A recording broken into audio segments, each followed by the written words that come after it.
Friends, Radhika baby tips চ্যানেলে আপনাদেরকে স্বাগতম। আজকে আলোচনা করব গর্ভাবস্থায় যোনিপথে কেন ব্যথা হয় এবং তার সমাধান নিয়ে। আশা করি ভিডিওটি সম্পূর্ণটি দেখবেন।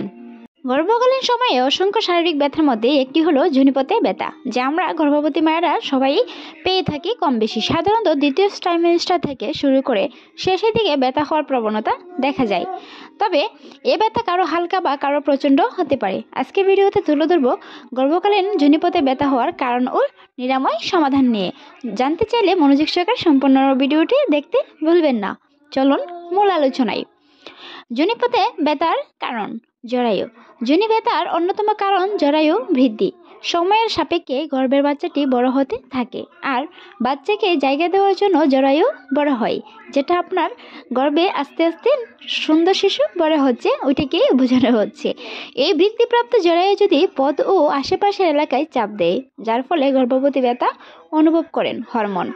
গর্ভধারণের পর থেকে নারীর দেহে অসংখ্য হরমোনের নিঃসরণ ঘটে, যার ফলে যোনিপথে সুরক্ষা দেখা যায়। এই শুষ্কতা শারীরিক মিলন ছাড়াও হালকা চলাফেরায় ব্যথা সৃষ্টি করতে পারে। সেই সাথে যোনিপথের চারপাশে আপনারা হালকা কুসুম গরম পানি দিয়ে পরিষ্কার পরিচ্ছন্ন রাখতে পারেন। বাচ্চার বৃদ্ধি। ক্রমবর্ধমান বাচ্চার জন্য শ্রেণী অঞ্চলের গ্লেমান্সটার চিলে হতে থাকে এবং পেশি সর্বশেষতা হয়। এছাড়াও গর্ভস্থ বাচ্চার নিঃসরণ ওজন মায়ের যোনিপথে অতিরিক্ত চাপ দিতে থাকে, যার ফলে শেষের দিকে বাচ্চার নড়াচড়াও গর্ভবতী যোনিপথে ও তলপেটে ব্যথা অনুভব করেন। এগুলো স্বাভাবিক বিষয়।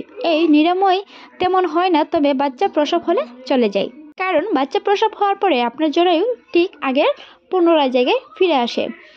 পেলভিক চাপ। সন্তান প্রসবের সময় ঘনিয়ে আসার সাথে সাথে নারীদের পেলভিক এলাকার হাড়গুলো ক্রমশ ছাড়িয়ে পড়ে। এছাড়াও হওয়ার কারণে গর্ভস্থ শিশুটি যেন সহজে যোনিপথ দিয়ে ভূমিষ্ঠ হয়। এই হাড়গুলো প্রশাসিত না হলে নর্মাল ডেলিভারি সম্ভব হবে না। তাই প্রেগন্যান্সি যতই প্রশাসিত হবে, গর্ভবতী ততই শুষ্ক একটা ব্যথা অনুভব করবে যোনিপথে। আপনাকে নর্মাল ডেলিভারির জন্য প্রস্তুত করে দিচ্ছে। যোনিপথে ব্যথার করণীয়। এখন চলুন এই আলোচনায়।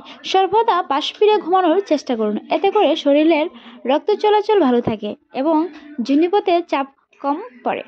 ঘরের হালকা পাতলা কাজে অবশ্যই অ্যাক্টিভ থাকবেন। চলাফেরা হাঁটাহাঁটি অবশ্যই সকাল বিকাল 30 থেকে 30 মিনিট হাঁটাহাঁটির চেষ্টা অবশ্যই করবেন। বসার সাথে সময় চেষ্টা বা কিছুটা উপরে পাগুলো রাখতে পারেন, তাতেও কিছু নিরাময় পাবেন।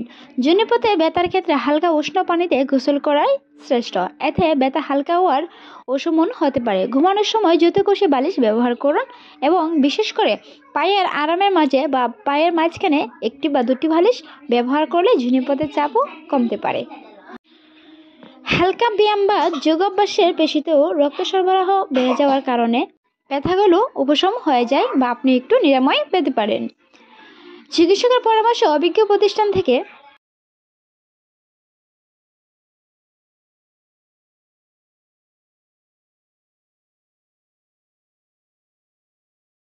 ঘরের হালকা কাজে অ্যাক্টিভ থাকবেন। 20 থেকে 30 মিনিট অবশ্যই হাঁটাহাঁটির চেষ্টা করবেন, সারাক্ষণ শুয়ে থাকবেন না। ক্যামেল নামক এক ব্যায়ামের ঝুঁকি অঞ্চলের ভালো ব্যায়াম হয়, এতে যোনিপথে ব্যথার সাথে সাথে সহজে মানিয়ে নিতে পারে। এছাড়াও নর্মাল ডেলিভারিরও অনেক ওয়ে রয়েছে এগুলোর মধ্যে।